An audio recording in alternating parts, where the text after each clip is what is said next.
So hello class, welcome back to our channel commerce means Vanshita में, है ना। तो हम लोगों ने यस्टरडे क्या देखा था, बताओ मुझे।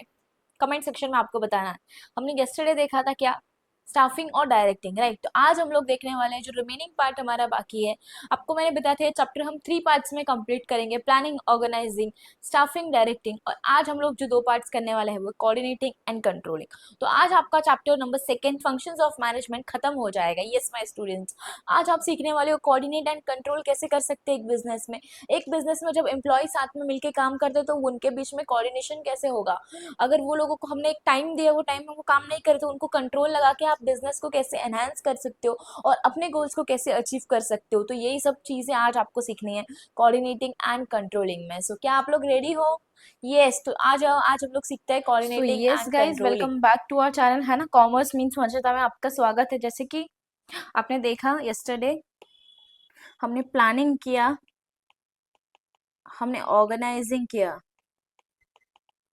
और हमने क्या किया गाइस, स्टाफ लेके आए और वो स्टाफ को हमने क्या दिया, डायरेक्शन दिया। अब ये स्टाफ के बीच में मतभेद हो सकता है, स्टाफ के बीच में प्रॉब्लम्स हो सकते हैं, स्टाफ के बीच में परेशानियां हो सकती है जिसकी वजह से हमारा काम प्रॉपरली नहीं हो रहा है। तो इसके लिए हमें इनको क्या करना पड़ेगा, अभी कोऑर्डिनेट करना पड़ेगा। Yes my dear students, very good. अभी हमें क्या करना पड़ेगा मैम, कोऑर्डिनेट करना पड़ेगा। तो मतलब स्टाफ के बीच में क्या करनी पड़ेगी, टीम की भावना जगानी पड़ेगी। अपना खुद का मत देखो, रेदर देन टीम का देखो, अपने ऑर्गेनाइजेशन का देखो। ऐसा हमें उनसे काम करवा के लेना है, बिकॉज अगर स्टाफ टीम में काम करेगा गाइस, ठीक है, अगर स्टाफ टीम में काम करेगा तभी आपका बिजनेस क्या होने वाला है, बढ़ने वाला है। अगर स्टाफ यहाँ पे इंडिविजुअली अकेले अकेले अपने कोने में खुसफुस कर रहे हैं, झगड़े कर रहे हैं, तो अपना काम हो पाएगा क्या बिजनेस का? Definitely not. तो इसका मतलब क्या है मैम, बेटा इसका मतलब ये है कि स्टाफ ने कैसे काम करना चाहिए, कोऑर्डिनेट करके काम करना चाहिए, है ना, कोऑर्डिनेटिंग करके काम करना चाहिए। तो यही पॉइंट आज हम लोग सीखने वाले हैं कि स्टाफ ने कोऑर्डिनेट कैसे करना चाहिए, टीम के साथ में कैसे बात करनी चाहिए, उनको हमने क्या बताना चाहिए। तो वो सब चीजें हम लोग देखने वाले हैं। फर्स्ट पॉइंट है आपका कोऑर्डिनेटिंग में, team spirit, encourage team spirit. तो अभी हमको स्टाफ को कोऑर्डिनेट कराना क्यों जरूरी है, क्योंकि इससे क्या होगा, टीम स्पिरिट बनी रहेगी। क्या बनी रहेगी, हमारी टीम स्पिरिट बनी रहेगी, है ना। Just a second. स्टाफ को कोऑर्डिनेट कराना क्यों जरूरी है, क्योंकि इससे क्या होगा, टीम स्पिरिट बनी रहेगी। वेरी गुड, टीम स्पिरिट बनी रहेगी। टीम स्पिरिट बनी रहेगी तो क्या फायदा होगा आपके बिजनेस को टीम स्पिरिट होने, बनी रहने का। तो मैम अगर टीम स्पिरिट रहेगी तो आपका बिजनेस क्या कर सकता है, अचीव कर सकता है अपने ऑब्जेक्टिव। ऑब्जेक्टिव मतलब अचीव कर सकता है ऑर्गेनाइजेशन के ऑब्जेक्टिव। ठीक है, ऑर्गेनाइजेशन मतलब क्या होता है, तो बिजनेस को ही हम ऑर्गेनाइजेशन बोलते हैं, right. Achieve organisation objective, very good. अगर आपके बीच में टीम स्पिरिट रहेगी तो आपके बीच में क्या रहने वाला है यहाँ पे, यूनिटी ऑफ डायरेक्शन। मतलब आपके बीच में क्या बनी रहेगी, यूनिटी बनी रहेगी। Very good, yes. आपके बीच में यूनिटी रहेगी तो आपकी यूनिटी देख के सब लोग क्या बोलेंगे, अरे क्या इनकी यूनिटी है, कितनी सही कंपनी है। इससे आपकी मार्केट में इमेज भी अच्छी रहेगी, मतलब आपकी गुडविल भी अच्छी रहेगी। तो कमान 4 पॉइंट तुमने लर्न कर लिए। कोऑर्डिनेशन, कोऑर्डिनेशन मतलब क्या करना है, टीम से काम करवा के लेना, मतलब इनकरेज टीम स्पिरिट। अगर इनके बीच में टीम स्पिरिट बढ़ जाएगी तो क्या होगा, आपके ऑब्जेक्टिव अचीव होंगे। टीम स्पिरिट बन जाएगी तो इनमें यूनिटी आएगी, इनके डायरेक्शन, इनको काम करने में यूनिटी आएगी। और यूनिटी आएगी और लास्ट में क्या हो जाएगा, आपकी मार्केट में गुडविल इंप्रूव हो जाएगी। गुडविल मतलब होता है आपकी रेपुटेशन मार्केट में बढ़ जाएगी, है ना। उसके बाद में क्या होगा मैम, तो बेटा उसके बाद में ना आपकी टीम स्पिरिट हो गई, उसके बाद में आपके रिलेशंस अच्छे हो जाएंगे आपके एम्प्लॉयज के साथ में। क्या हो जाएंगे, इससे आपके इंप्रूव हो जाएंगे, रिलेशंस इंप्रूव हो जाएंगे। Very good. रिलेशन इंप्रूव होने के बाद में क्या है, यहाँ पे एक पॉइंट आपका, गिव प्रॉपर डायरेक्शन। उनको प्रॉपर डायरेक्शन मिलेगी, ठीक है, गिव प्रॉपर डायरेक्शन, इसमें प्रॉपर डायरेक्शन मिलेगी, प्रॉपर डायरेक्शन मिलेगी, रिलेशन इंप्रूव होंगे तो अच्छे से काम करेंगे ये लोग। स्पेशलाइजेशन,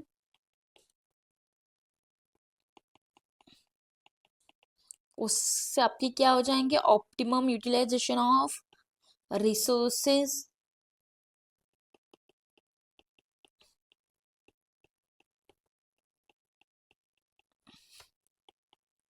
और इससे आपकी एफिशिएंसी भी क्या हो जाएगी, इंक्रीज हो जाएगी, है ना। तो चलो कमान, अभी सारे पॉइंट्स देखने हैं। पहले आपको 5 पॉइंट्स देखने हैं मेरे साथ में, okay. First is this, team spirit. अगर आपकी टीम स्पिरिट होगी तो क्या होगा, आपके ऑब्जेक्टिव अचीव होंगे, आपके बिजनेस में यूनिटी आएगा, आपके गुडविल अच्छी बनेगी और आपके रिलेशंस अच्छे बनेंगे। अब आप इनको यूनिटी में लाने के लिए आपको इनको क्या देना पड़ेगा मैम? इनको यूनिटी में लाने के लिए हमें क्या देना पड़ेगा गाइस? डायरेक्शन देना पड़ेगा। वेरी गुड, इनको डायरेक्शन देना पड़ेगा। अब ये सब चीजें होने के बाद में आपके बिजनेस में काम कैसे होगा? स्पेशलाइज्ड काम होगा, क्योंकि आप प्रॉपरली काम करा रहे हो तो कहीं ना कहीं कुछ अच्छा निकल के आएगा। जब सब लोग साथ में मिलके काम करते हैं तो आपके आइडियाज भी बूम होते हैं और आपको बहुत सारी चीजें पता चलती है। तो उसके बाद में आपको क्या दिया है यहाँ पे? स्पेशलाइजेशन होगा आपके बिजनेस में। और ये जो पॉइंट है हमारा कॉमन है, ऑप्टिमम यूटिलाइजेशन ऑफ रिसोर्सेज और एफिशिएंसी। आपकी एफिशिएंसी भी क्या हो जाएगी यहाँ पे? इंक्रीज हो जाएगी। यस माय डियर स्टूडेंट, आपकी एफिशिएंसी भी क्या हो जाएगी? इंक्रीज हो जाएगी। Very good. चलो एक बार वापस रिवाइज करते हैं। फर्स्ट पॉइंट क्या है आपका? कोऑर्डिनेटिंग में टीम स्पिरिट। टीम स्पिरिट के बाद में आपका पॉइंट क्या है मैम? टीम स्पिरिट देंगे तो हमारे ऑब्जेक्टिव अचीव हो जाएंगे। उसके बाद में क्या दिया आपको? डायरेक्शन मिलेगा। ये डायरेक्शन आपको कैसे देना है? प्रॉपरली देना है। उसके बाद में आपके रिलेशंस और गुडविल अच्छी होगी तो गुडविल इंक्रीज, रिलेशन इंप्रूव होंगे। स्पेशलाइजेशन आएगा, स्पेशलाइजेशन आएगा तो रिसोर्सेज का तो ये पॉइंट कॉमन है, ऑप्टिमल यूटिलाइजेशन ऑफ रिसोर्सेज, और आपकी एफिशिएंसी क्या हो जाएगी? बढ़ जाएगी। मतलब आपके बिजनेस की जो कैपेसिटी है वो क्या हो जाएगी? बढ़ जाएगी। कम ऑन, ये सारे पॉइंट्स लिख के लेना है and just you have to revise. Video को पॉज करो या फिर मैं वीडियो चालू रखती हूँ, आपको इसको देखना है और रिवाइज करना है। जल्दी रिवाइज करो।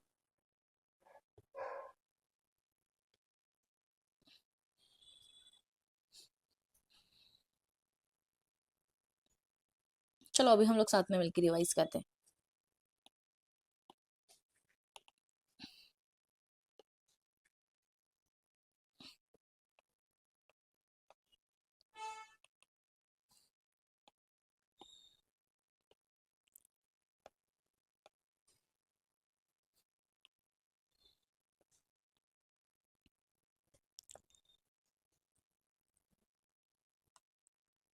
ठीक है, चलो रिवाइज करते हैं एक बार। कोऑर्डिनेटिंग का पॉइंट आपका, यस मैम, कोऑर्डिनेटिंग में क्या दिया है गाइस? तो देखो कोऑर्डिनेटिंग में आपको यहाँ पे पॉइंट्स बोला गया है। फर्स्ट पॉइंट है आपका, दैट इज आपको कोऑर्डिनेटिंग में क्या क्या प्रॉब्लम्स का आपको सोल्यूशन मिलने वाला है। तो पहले आपको उनके बीच में क्या जगाना है? टीम स्पिरिट जगाना है।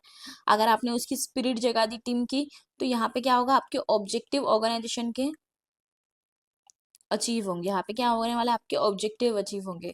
उसके बाद में क्या होगा? यहाँ पे आप उनको डायरेक्शन दोगे तो यूनिटी ऑफ डायरेक्शन आएगा। किससे आएगा? जब आप उनको प्रॉपर डायरेक्शन दोगे। Give proper direction. 3 पॉइंट हो गए हमारे, 4 हो गए, 1 2 3 4। उसके बाद में क्या होगा? आपकी गुडविल क्या होगी यहाँ पे? Very good guys, improve goodwill. उसके बाद में आपके क्या इंप्रूव होंगे? आपके यहाँ पे इंप्रूव रिलेशंस होंगे। वेरी गुड, रिलेशंस इंप्रूव होने के बाद क्या होगा? आपके रिलेशंस इंप्रूव होंगे तो आपके बिजनेस में क्या आएगा? स्पेशलाइजेशन आएगा।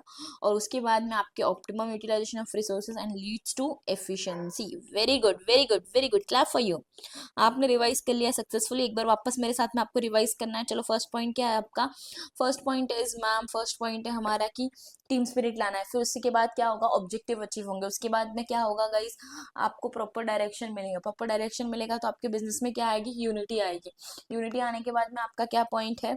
उसके बाद में मैम यूनिटी आएगी बिजनेस में और गुडविल इंप्रूव होगी, रिलेशन इंप्रूव होंगे, और उसके बाद में स्पेशलाइजेशन होगा। स्पेशलाइजेशन के बाद में lead to optimisation of resources, efficiency, and बस हो गया। Very good guys, very good, keep it up. ऐसे ही मुझे आप लोगों का आत्मविश्वास दिखना चाहिए, है ना? आ जाओ। कोऑर्डिनेटिंग हो गया है अभी। अभी हम जो पॉइंट करने वाले हैं वो कौन सा पॉइंट करने वाले हैं? कंट्रोलिंग। तब तक एक बार वापस कोऑर्डिनेटिंग रिवाइज कर लो।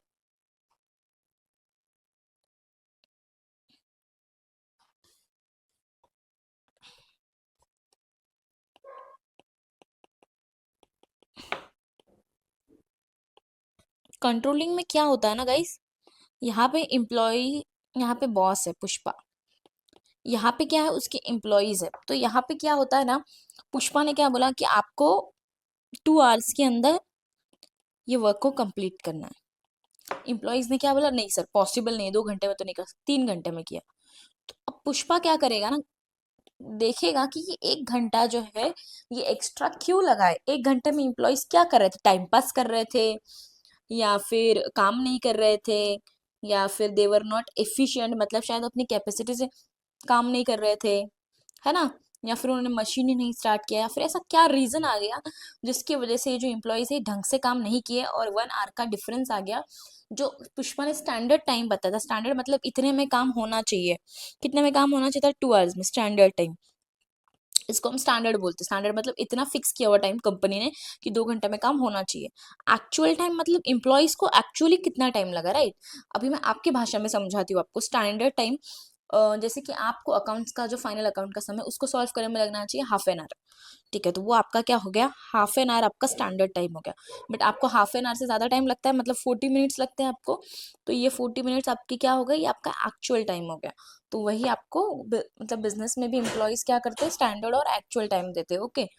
तो यहाँ पे हम लोगों को देखना है कि कंट्रोलिंग में क्या क्या चीज़ें हैं, कैसे एक एम्प्लॉय बॉस अपने एम्प्लॉय को कंट्रोल करता है और बाकी की चीज़ें कैसे करता है ना। तो ये सब सारे पॉइंट्स हमको यहाँ पे देखने हैं। तो चलो हम लोग स्टार्ट करते हैं बिना कोई देरी के। आपको पता चल गया होगा इसके पीछे का स्टोरी क्या है। तो यहाँ पे शायद ये लोग कोऑर्डिनेट भी नहीं कर रहे होंगे, ये एम्प्लॉयज लोग मिलके इसके लिए ये काम 1 घंटे में कोऑर्डिनेट करके काम नहीं किया होगा, इसके लिए काम नहीं हुआ। तो कोऑर्डिनेट नहीं कर रहे होंगे, ऐसा भी हो सकता है ना। तो आ जाओ कंट्रोलिंग के पॉइंट्स लर्न करते हैं।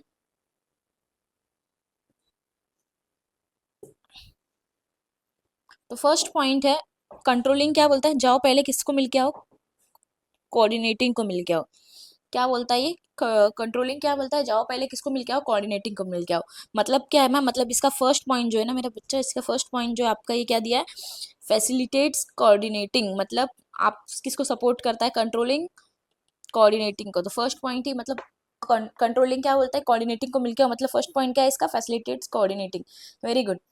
उसके बाद में क्या दिया आपको सेकेंड पॉइंट, इम्प्लॉइज पे हमको कैसे काम करवाना पड़ेगा, उनके ऊपर कुछ प्रेशर डाल के काम करना पड़ेगा, साइकोलॉजिकल प्रेशर, कैसे काम करवाना पड़ेगा, कोऑर्डिनेट करवाना पड़ेगा साइकोलॉजिकल प्रेशर डाल के। अब हमको ये भी इंश्योर करना पड़ेगा कि ये लोग काम कैसे करें, ऑर्डर एंड डिसिप्लिन में काम करें। शायद इन लोगों ने डिसिप्लिन में काम नहीं किया होगा, इसके लिए तो इनका काम नहीं हुआ, ऐसा भी तो हो सकता है, राइट। हम्म। उसके बाद में अब इनको ये सब करवाने के लिए हमको क्या करना पड़ेगा, मोटिवेट करना पड़ेगा। क्या करना पड़ेगा, मोटिवेट करना पड़ेगा। कोई भी बंदा मोटिवेट अगर हो जाता है तो वो अपने बिजनेस के प्रति क्या करता है, अच्छे से काम करता है। हम इसको मोटिवेट क्यों करेंगे, क्योंकि हमें क्या करना है, हमारे गोल्स को फुलफिल करना है, fulfil goals of organisation, goals of organisation.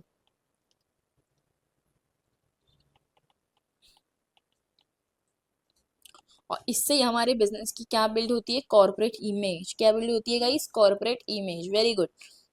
Next lecture जो मैं आपके लिए बनाने वाली हूँ, तो मैंने जो भी आपको फर्स्ट और सेकंड चैप्टर में पढ़ा है, what kind of teaching I am going to give you, what kind of teaching I am giving you and how you have to study the content, वो मैं आपको नेक्स्ट लेक्चर में बताने वाली हूँ, राइट। तो फर्स्ट पॉइंट क्या है तुम्हारा, कोऑर्डिनेटिंग। सेकंड पॉइंट क्या है, साइकोलॉजिकल प्रेशर। थर्ड क्या है, ऑर्डर एंड डिसिप्लिन। फोर्थ क्या है, मोटिवेट एम्प्लॉय।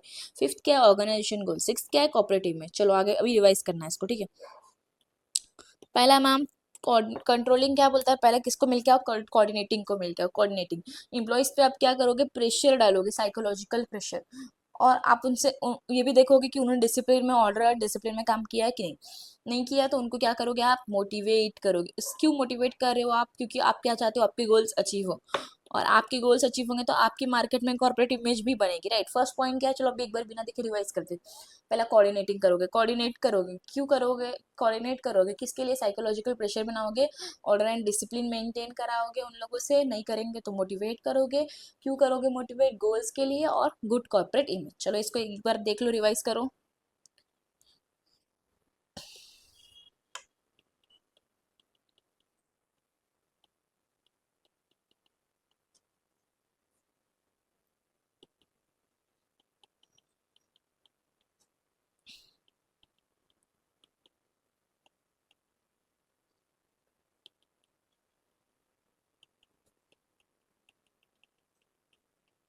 अभी 3 पॉइंट बाकी है मैम। मोटिवेट करेंगे तो उनको क्या मिलेगा, एक गाइड मिलेगा कि एक्चुअली ये काम 2 घंटे में हो सकता है। जैसे कि अभी आप अकाउंट्स का सॉल्व करोगे तो आपको टीचर गाइड करता है, तो आपको पता चलता है यार ये हाफ एन आवर में भी मैं इसको सॉल्व कर सकता हूँ, है ना। अगर मुझे एडजस्टमेंट्स पे ज़्यादा सोचना नहीं पड़े, अगर मेरे प्रॉपर काम हो पाए, तो मैं इसको हाफ एन आवर में भी क्या कर सकता हूँ गाइस, सॉल्व कर सकता हूँ। यस।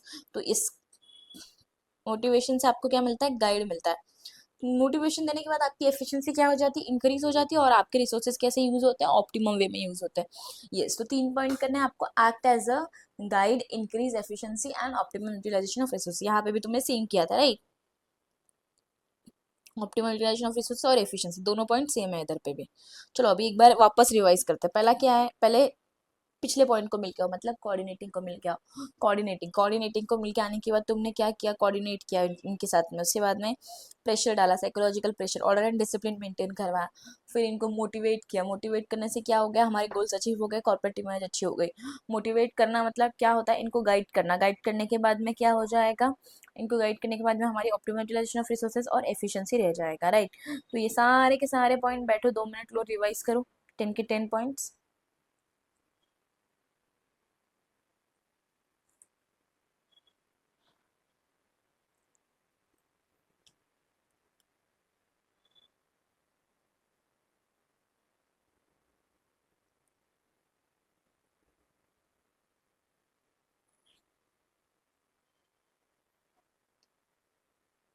डन।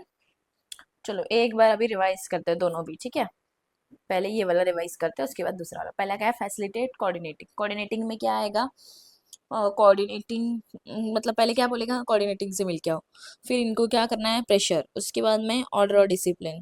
उसके बाद में आप क्या करोगे गाइस, मोटिवेट करोगे। Very good. मोटिवेट करने के बाद में आपके क्या होंगे, गोल्स अचीव होंगे, आपकी इमेज अच्छी बन जाएगी मार्केट में, और आपकी एफिशिएंसी इंक्रीज हो जाएगी, और आपके optimum utilisation of resources. Motivate के बाद में यहाँ पे एक और पॉइंट पढ़ा था, act as a guide. Very good, ये हमारा कोऑर्डिनेटिंग हो गया, ठीक है? आप वापस ऐसे जैसे मैंने आपको लिख के दिखाया ना, जैसे मैं बोलती हूँ क्या होगा क्या होगा, तो आपको भी आपके नोटबुक में क्या करना है, इसको लिख के रखना है, ओके? अभी आपका कोऑर्डिनेटिंग का पॉइंट हो गया, आपका सॉरी कंट्रोलिंग का पॉइंट हो गया, कोऑर्डिनेटिंग का भी आपको याद होगा। टीम स्पिरिट लाने के बाद में आप क्या करोगे, टीम स्पिरिट क्यों करें आप, आपके ऑब्जेक्टिव अचीव करने के लिए unity of direction, proper direction दोगे आप उनको, उससे आपकी गुडविल इंप्रूव होगी, रिलेशन इंप्रूव होंगे, स्पेशलाइजेशन आएगा, ऑप्टिमाइजेशन ऑफ रिसोर्सेज और efficiency. Yes my dear students, we have successfully completed our second chapter which is known as functions of management. ऐसे हमने स्टार्ट किया था, planning, organising, staffing, directing, coordinating and controlling. तो plan हमने कैसे किया, देखो ये प्लानिंग का पॉइंट है। उसके बाद हमने ऑर्गेनाइजिंग पढ़ा, उसके बाद हमने स्टाफ किया, फिर डायरेक्टिंग कंप्लीट किया, कोऑर्डिनेटिंग कंप्लीट किया, एंड अभी आज हमने जो कंप्लीट किया वो क्या किया है, कोऑर्डिनेटिंग और कंट्रोलिंग कंप्लीट किया है। Yes my dear students, so what you have to do is you have to just like, subscribe button पे क्लिक मारो, लाइक करो, और जल्दी जल्दी अपने चैनल को सपोर्ट देना है, फुल सपोर्ट देना है, ठीक है? सपोर्ट मतलब सपोर्ट नहीं तो फुल सपोर्ट दे के चैनल को आगे बढ़ाना है, क्योंकि ये चैनल मेरा नहीं तो आपका भी उतना ही है जितना मेरा ये चैनल है, ठीक है? तो चलो माय डियर स्टूडेंट्स,